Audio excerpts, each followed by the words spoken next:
Pero kung naay wall, labi nagtag-as kaayo, wa ko'y helicopter sa una, di gyud basta-basta masulong. So, importante kayo ang wall.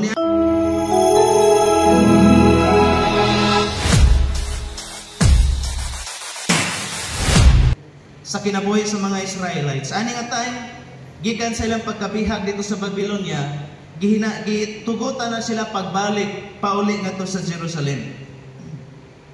Sa diyang nibalik sila sa Jerusalem, ang una nilang buhaton, pagtukod pagbalik sa ilahang wall nga naguba tungod sa Babylonian regime niya nga panahon, pinanguluhan ni Nebuchadnezzar. Gibungkag nila ang ilang mga paril, ilang kota, ilang templo, gipagsunog, yung nakabrutal, no, ang mga Babylonians. So, ang nabilin dito, mga kigsunan, kato na mga dabok, mga sunog. So, kung mubalik sila, kinala ilang tukuron to pagbalik. Unya ang mga kasikbit nga mga lugar, ato, dili sila buot, nga matukod pagbalik ang Israel. Muna makita nimo ang gira karon sa Israel, sa una ra na, nga kanabang naggamot na guna sila mga kasing-kasing. Naana silang hunahuna, gira lang yun. Manahatod karon ang Middle East, wag na siya kalinaw. Pero meron yun, nga na silang hunahuna, gira, away. Moro na silang kasing-kasing. So, ano nga time? Atong mahibaluan ng Israel, mga pinili nga katawan sa Ginoo. Ang pabor sa Dios, naa silang kinabuhi. Protection sa Ginoo, naa silang kinabuhi. Ug usa sa gigamit sa Dios si Nehemiah. So sa dihang napauli sila ngadto sa Jerusalem, ang una gud nagitukod ni Nehemiah ang wall. Unya mo ni siya kung sa movie pa ni Mission Impossible. Imposible kaya nilang tukuron pagbalik ang wall sa Jerusalem tungod kay pila ka tuig gitukod tong wall. So muna na yung mga discouragement, no? Muna ato ang panon, usan paagi nato ato pangon ng mga discouragement. So number one nga makapag-discourage nila, makawagtang og kusog sa ilang kinabuhi, unsaon nila pagtukod ang wall sa Jerusalem. Nganuman, pauli pa lang gud sila dito. Number one, financial, unsa may ilahang asa no sila makuha? Financial support. Napay mga tao silang palibot nga nagtinguhag dautan batok sa ilang kinabuhi.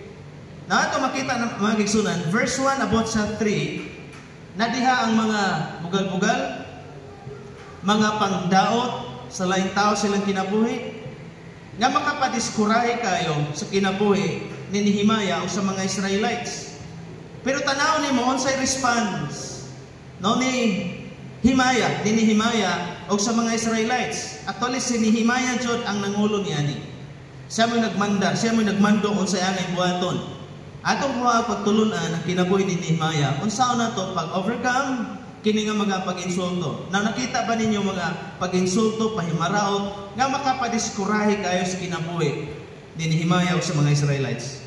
Na atong kano sa verse 1. Sa dihang nakabalita si Sanballat, sa mga leader sa sundalo no, sa laing lugar, nga nagtukod kami sa paril, nasuko siya pagayo o gibugal-bugalan kami. Ani nga time, wala pa'y agresibo nga aksyon si Sanballat. Tungod kay ang paglantaw ni Sanballat, imposible kayo matukod nila ang wall sa Jerusalem. O bisan pa man yana, wa siya magpakahilong kundili, matod pa rin nagbugal-bugal siya. Now sa verse 2, o atubangan sa iyang kaigsunan, o sa kasundaluhan sa Samaria miingon siya, unsa may gibuhat niining makaluluoy nga mga Hudiyo. Tukuron ba nila pag-usab ang syudad?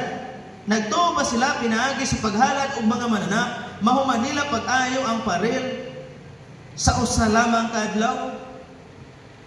Na hinumdumi, kini nga pagbugal-bugal, dako kay ni siyang insultos kinabuhi sa mga Israelites. Og number 1, pagbugal-bugal ngadto sa Ginoo nganuman, doon na ni kalambigitan sa pagsimba. Sa laing pagkasulti, sama ra nga gisulti ni Sanballat, mahuman dagway ng ilang paril, pinagi sa ilang pagsimba-simba diha. Pinagi sa ilahang mga ritual, sa ilang religion, sa ilang paghalad-halad diha. Now, sa unang panahon ng paagi silang pagsimba, paghalad. Kung maghisgot ko tag original nga sistema o paagi sa pagsimba, doon ay kalambigitan sa paghalad. Ngunit dinhi, ang gibugal-bugalan ni Sanballat ang ilang paagi sa pagsimba. Inumdum mo sa Roma Kapitulo 12, versikulo 1, ang matuod ng pagsimba sa ato, mo'y paghalad sa atong lawas, tibok, lawas nga tos Ginoo. So ang pagsimba mo'y paghalad. Karon sa New Testament, karon nga panahon ang pagsimba mo'y pagtugyan, paghalad sa atong lawas nga tos Ginoo. Nga mo'y buhing halad o makapahimo sa Ginoo. Dinhi, gibugal-bugalan ni Sanballat ang ilang pagtuo, ang ilang pagsimba o labaw sa tanan ang pag-alagad nila ngadto sa Dios. Now, kung doon ay magbugal-bugal nimo sa mani, o sa imong batiyo, di ba? Lisod, maka-encounter ko tag mga pagyaga-yaga. So muna usahay, ma-discourage ta sa ato ang pagbuhat no sa ingon. No, kung doon na tayo mga butang ginabuhat, daghang mga butang moabot niya na nga makapadiskurahe sama sa kinabuhi ni Nehemia. Na ato makita unsa ilang gibuhat. Kani pala nga mga pagbugal-bugal, grabe kayo. Na napagilain dinhi. Mato pa, nagtuo ba sila nga pinagi sa paghalad o mga mananap, mahuman nila pag-ayo ang parel sa usalamang kaadlaw? Makatukod ba sila paril gikan sa pinundok ng mga basura o mga sunog pagayod? Ug muna sa sinungdan, ani nga time, wala mag-andam si Sanballat sa iyang puwersa sa mga sundalo para babagan ang mga Israelites. Ganuman, nakita ni Sanballat nga imposible kayo nga matukod nila pagbalik. Diha, ganuman, mubalik na doon sila dito. Dahil mapabarog badayon ang ang paril sa Jerusalem. No? Imposible kayo na. So ani nga time wala siya magkuhag mga sundalo aron pag babag ni Nehemia. Tungod kay nakita nila nga pinaagi lang sa ilang pagyaga-yaga, mabugnaw na ni. So nay mga tao nga sa atong kinabuhi, ang ilang tuyo lang gyud no pagbugal-bugal. Makita nimo mga debate karon. Gamato pa din hinapay usa nga tao nga nagbugal-bugal sa verse 3. Diha tupad kaniya si Tobias, kauban niya siya ni Sanballat, ang Amonihanon. Si Tobias miingon, tinuod ka na, bisag milo, tanawa, grabe, gidown pag-ayo, gipakaubos pag-ayo ang mga Hudiyo, ang mga Israelites, ani nga time, gipakaubos kayo sila, nga matod pa din ni Tobias, bisan gani, milo lamang ang mukatkat sa ilang kuta, matumpag na kini. Ano sabi po pasabot na na? Nga kung tukuro nila, tingali, makapatukod doon sila paril, pero kuyang. Nga bisag milo, matod pa ni Tobias, mga tumpag radayon. Dayon, ikatawan pag-ayo ang mga Israelites. Si Nehemia. So, kamo kung naa sa sitwasyon ni Nehemia, unsay imong buhaton, nga kini ilang pagyaga-yaga, mao man dito'y tinuod. Nga ang sobra dito, kato mga dabok nga bato, mao na lang ito dito, mga sunog na mga gamit, mo na ito'y nabilin dito. So, munang imposible kayo pagtukod para malig-on ang paril no, sa Jerusalem. So, kini pala makapadiskurahin na kayo sa kinabuhi ni Nehemia. Pero ang sa iyang response, simple lang kayo response ni Nehemia sa verse 4. Masay ko diha, nag-ampo ako. Baru na response ni ko Nehemia. Buti pasabot, kung doon ay mga pag-insulto, doon ay pagyaga-yaga, doon ay mga persecutions na moabot sa itong kinabuhi, mga kiksunan, bisan wa kailangan isulti, doon sa Ginoo, pinagi sa mga pagampo. Ang pinaka-nindot na pagi kung nakay discouragement. Bisan kung sa nga porma nga mga discouragement na moabot sa itong kinabuhi, pray. Or may solution. Daga mga butang nga makapadiskurahin na ito. Usahay, financial, makapadiskurahin na. Usahay mga balatian, makapadiskurahin na. Usahay mga disagreements, diya sulod sa panimalay, o bisan gani diya sa iglesia, doon ay mga disagreements usahay, nga makapadiskurahin sa itong pagpangalaga sa Ginoo. Kung imong tanaw ng New Testament Church, si Pablo, si Silas, si Bernabe, doon ay mga disagreements, doon ay mga panaglalis nga ilang na-encounter. So dili ta exempted niya na. Wala namang pasabot na kita nga mga Kristohanon, dili ta maka-encounter og mga discouragement. Dili na ta maka-encounter og mga kalisdanan. Sa atong pagpadayon, sa pagpangalaga sa Ginoo, mas magkadagko timan iglan ninyo. Sa diyang maninuod ka sa pagpangalaga sa Ginoo, mas magkadagko ang mga mga butang makapadiskuray sa imong kinabuhi. Apan good news, kung mudako na gani, magkadaghan ng mga problema, moabot sa imong kinabuhi, kana mo'y basihan nga ikaw nag-grow sa imong kinabuhi. Muna siya timailhan, nga nagkaligon ang imong kinabuhi. Tungod kay, ang Biblia nagingon, ang Dios dili mo padala o pagsulay o kalisdanan na moabot sa imong kinabuhi, nga dili nimo kayang pasanon. Mupadala ang Dios og problema, mga pagsulay sa imong kinabuhi, kana tungod kay nakita sa Dios kaya nimo nga pasanon. Apan labaw sa tanan, kung mapugatan mo kapag ayo, sumala pa ni Apostol Pablo, naay agianan, naay pultahan, aron ikaw makagawas sa maong lisod nga sitwasyon. Ug mo na igisahan sa Dios. So sa paagi nimo makita ang maong pultahan, prayer. Ani nga time, wala na si Nehemiah, wa sila yung mahimo. Batok sa mga pagbugal-bugal, mga pagpanghimaraot, no? Down sa mga tao, mga paghukom sa mga tao sa ilang palibot, wa sila mahimo. Kung dili miluhod si Nehemiah, matod pa diha, "Hear, O our God, for we are despised." Grabe ginasalid ko mi, ginadaot mi, ginapakaubos mi ani mga tawhana. Sumala pa ni Nehemiah. Matod pa dinhi, "Nag-ampo ako. Patalinghugi kami, O among Dios. Kay gitamay kami." Kanang pulong tamay. No, nakasulay naman na, gitamay mo. Masakitan ro gani taog na buyaguntan, sakit man usahay. Pero kanang tamay, gidaot ka sa tao bisan wa ka nagbuhat sa ingon. Ginapakaubos ka, gidown ka pagayo sa mga tao. Wa kay igong gibuhat nga dili mayo, kundi gihilabtan rugog ka. Gibiay-biay ka. Munay mga pagtamay. Sa walay igong mga hinungdan, mga gigsunan. Munay pagtamay. Kung maka-encounter ka niya na sa imong batiyon, of course, ma-discourage ka.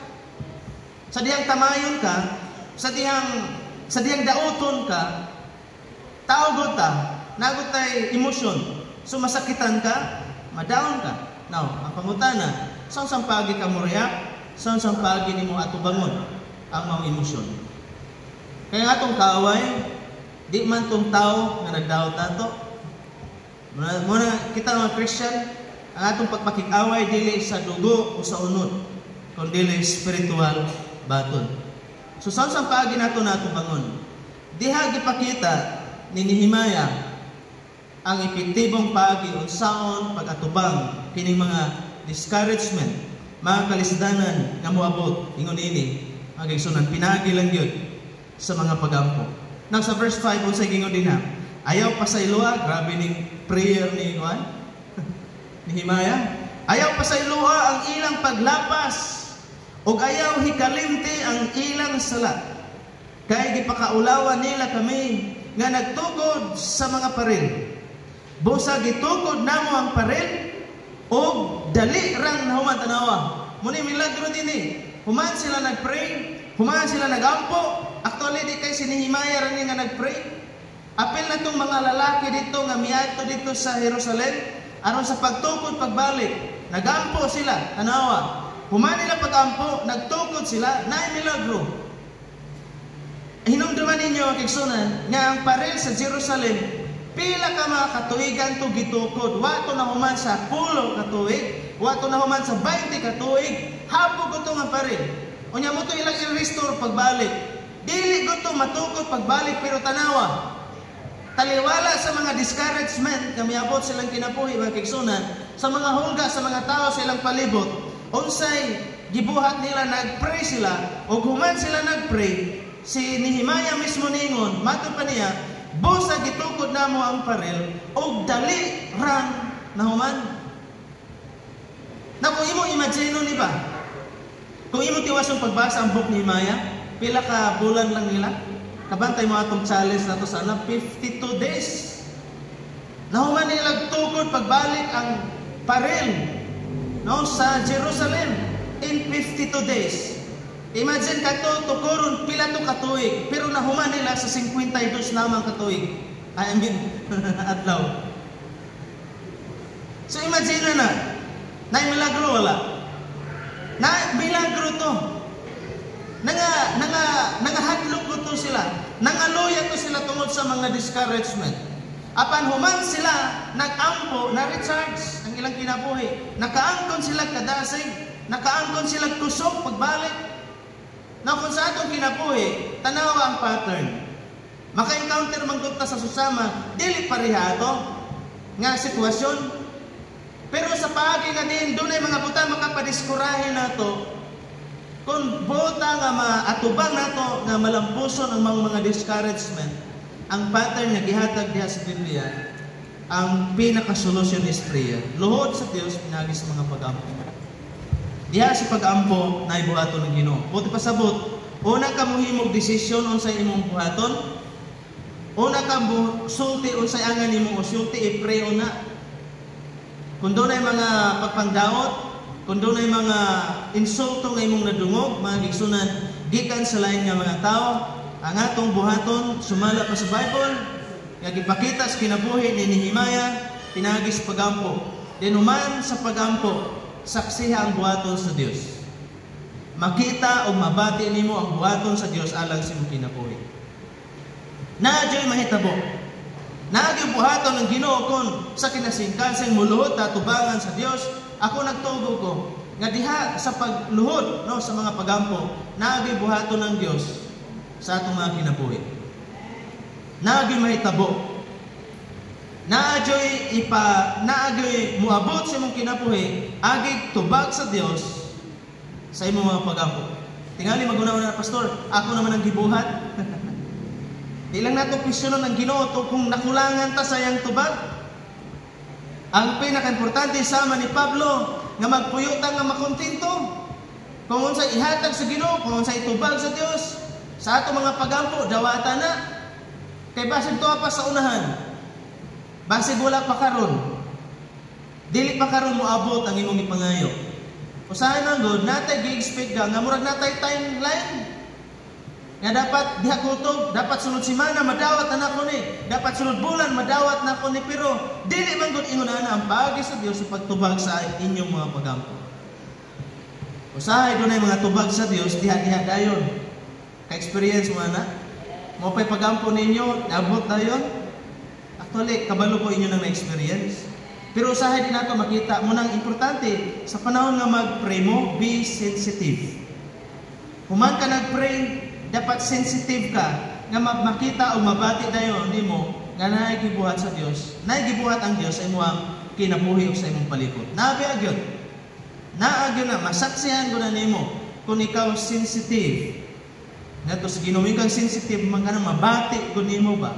Imo gyung bantayan ang imong kinabuhi o ang imong palibot. Mabati makita ko na nimo unsay buhaton ng Dios. Nga naagi buhaton ng Dios sa imong kinabuhi. Sama sa kinabuhi ni Nehemiah. Imagine, kuman sila nag-pray, padayon sila nga tukod, ilagim gidayon, pagtukod ang, pag-repair ang pader. Kanya sumama pa din ni Nehemiah, nga nahuman nila, o sa dali ra nga nahuman, ang katunga. Imagine, anak gayon nahuman dahil nila, katunga. May kang katunga. So, laing katunga na lang ang nasubra. Dali kayo, kung imong tanawon, nga nahuman nila. I don't know, di man nato ma-picture out kung saan sa pagito nila gibuhat. Pero ako nagtuog ko mag-reason, yes, kato sila tao nga sama gusto na to. Pero tungod sa kusog sa Dios nga ilang gihatag silang kinabuhi, ang mga discouragement na wagtang. So, na sila'y kadasig, kalig-on nga mo padayon. So paspas gusto sila kayo nga nagtukod. Wato sila nagkasakit, naay proteksyon ng Dios gihatag silang kinabuhi. Kabayas pagkaon, provision tanan gi-provide sa Dios. Labaw sa tanan nato makita magigsunan ako nagtugog ko. Nga din ang kadali sa pagtukod sa maong paril tungod kay ang Dios naguban nagpanalangin nila. Gitubagit sa Dios ang ilang pagampon. Ang lesson sa ato makuha din kung doon ay mga discouragement na moabot sa itong kinabuhi, luhod ko ito sa mga pagampo. Kaya diha sa mga pagampo, mga gigsunan, Diha ka likonon sa Dios. Yes, sa diyang wampo ka, wa na magpasabot, nga mawagtang ng mga butang, makapadiskurahin nimo. Dili na mo yakong point. Kay sa Bible, sa diyang nag-pray si Nehemiah, wala nangamatay sila ni Sanballat. Wala gikilatan o diha ra gyapon. Pero ang blessings nga gibuhat sa Dios, dali nga nahuman ang parel sa templo. Nara gyapon to mga tao nagbugal-bugal. Sige ra gyapon bugal-bugal nila. Pero unsa ang panalangin na nang dawat kusog, kalig-on, mo na ilahang na angkon. Abi ninyo, ang tao, kung maluya na gyud siya, pag-ayo siyang kinabuhi, makabantay ka mo karon kini gitawag suicidal tendency, may tawagan na nila. Daghang kayo ron. Daghang nga mga tao, kadiha na nakapuy. Nganong moabot na sa kinabuhi sa tao? Para sa ko, ang kulang niya na is prayer. Kaya kung naata sa pagampo, likonon ka sa Dios. O sa diyang malikon ka, makabaton kag kusog nga moatubang ni anang tanan nga mga discouragement o problema, kalisdanan nga moabot sa kinabuhi. Kinsa may tao wala kasi natin problema. Nabay wala kasi natin problema? Ikaw, ako, kitang tanan, nagot tayo problema. Abi ninyo, bisan muhunong ka sa pagpangalagad sa Ginoo, nagapoy problema dito. Bisan asa ka mo ato, nago ng problema. Pero ang naka-advantage sa mga Kristohanon, kung naatay problema, naatay mga kalisdanan, moabot sa itong kinabuhi, naatay tinubdan sa kusog o kanamo Jesus Christ. Kung sa gingon ni Jesus Christ, dili ko kamo biyaan, dili ko kamo talikdan. Mo na gingon sa Bible. Si Jesus Christ, kaniadto karon sumabot, way pagkausab, way pagkabalhin. So kung sa gibuhat ni Jesus Christ, niadto sa mga apostoles, kaya po nang abuhaton ni Jesus Christ karon. Tungod kay way pagkausab si Jesus Christ atong kinabuhi. Ang pinaka-key point lang diha, saliga ang gahom sa Dios.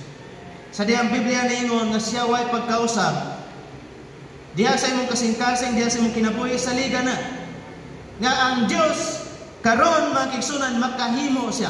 Way butang malisod sa Ginoo. Kung unsay kalisdanan nga imong naangkon, salig sa Ginoo. Kana magong pagsalig makigsunan, imong gitugyan dito niya ang tanan. Sama sa usa ka butang nga imong sandigan.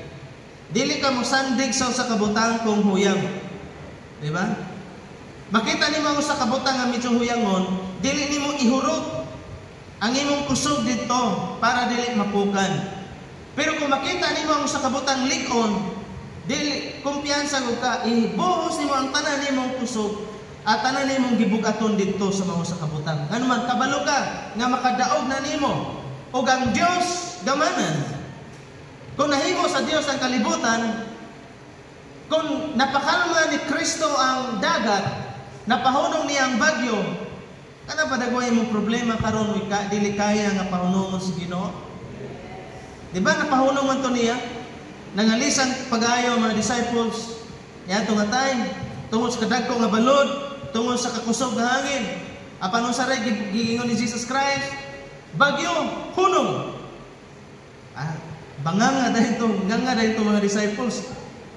Tinuod ba yan? Mamanag yun sa Bible, na hingang hasil. Nakaingon sila, kinsa maginitawana. Nga bisan gani ang hangin mo, mutahod man niya. Bisan ang kinaiyahan mo, tahod niya. Kinsa manintawana. Tungod kay si Jesus Christ mga kigsunan, Diyos yan.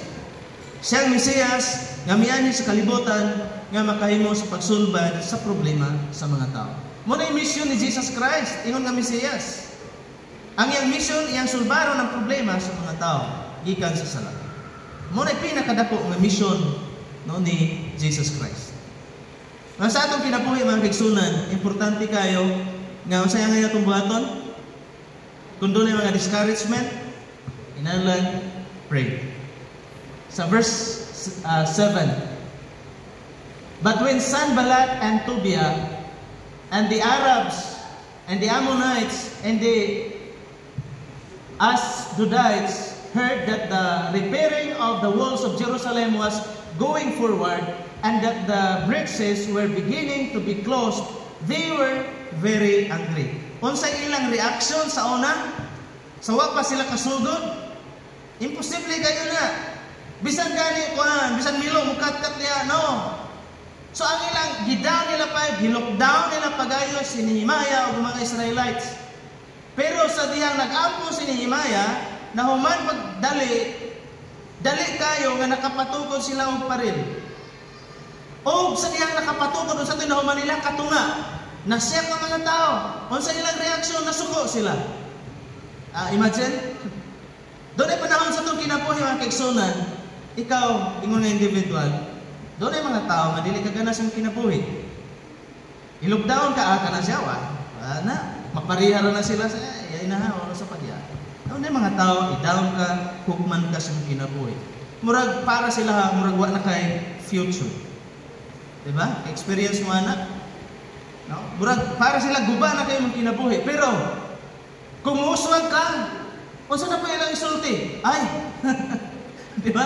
Kung makatukod kag balay, sa una gidown ka, sa una ilang pagtanaw kamo ingon ra mo kayo ana inyong kinabuhi.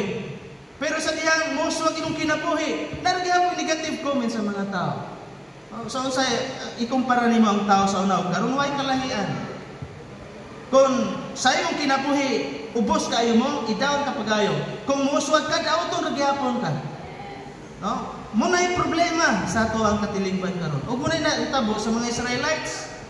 Tungod kay nagtuo ang mga tao sa una nga imposible na kayo nga muswag ang Israel, imposible na kayo nga mabalik ang Israel ingon nga nasod, ingon nga kusgan nga nasod, imposible na kayo. Ani nga time nakita man gud nila nga naagi improvement. Ni uswag man gyud ang pagtukod nila sa parel, ni kalit ra man gyud og tubo. Mga pagkakita nila, sa ilang reaction, wala na sila ikasulti. Kaya tanan nilang pagdaot sa Israel, ay, matukod ba na? Matukod ba na? Pinagis paghalag-halag nila, pagsimba-simba silang Diyos niya. Matukod ba na? Pinagis ampo-ampo lang nila. Daig-daig. Matukod ba na? Mato pa nila, imposible na. Apan? Padayon ang mga Israelites, nag-pray sila, di nagpadayon sila. So dahil mo kita sa diyang niuswag, sa diyang nakita ang ilang agi, wala sila hilaing reaction. Kasuko na. Muna matingala ka sa iyong kinabuhi mga kiksunan, kung muswag ka, na po yung mga tao madili magana, makauyon sa mga kinabuhi. Diba? Apan kita nga mga Kristohanon, kung makakita ta sa ito igsoon, nga niuswag, dapat malipay tao ba ni? Muna'y kinaya na ito mga Kristohanon. Apan ang kalibutan, lisod, usahay dudahan pa ka, basig nagnegosyo ni siya sa buok. Anak, ganun ni kalit ra mo na siya. Kung sa dagoy negosyo anak, kano bitawan. Ay mga kuan bitaw. Nga doon ay mga tao ni uswag. Nya, moingon ko tong dito sa buwan, basig nagkuha na sila kuan sa mga tabi-tabi. Pero kadugayan akong ginahuna. Kugihan man tawana. Kugi ko na. So normal na muswag na sila. Wala mo na sila magpadala sa mga discouragement. Muswag ko ng tao basta dili ka magpadala sa mga discouragement. Now, kung nagpadala ang mga Israelites, nagpadala si Nehemiah sa mga discouragement, dili nila matukod to yung kadali. So diyan mo makita ang makiksunan, dili nila nag-ingon sa uban, think positive, no? So saan pa nimo think positive diha makiksunan. Without prayer, imposible yun nga maka move on ta sa itong kinabuhi. Pinagis itong kaugalingon. Kinahanglan tawag Kristo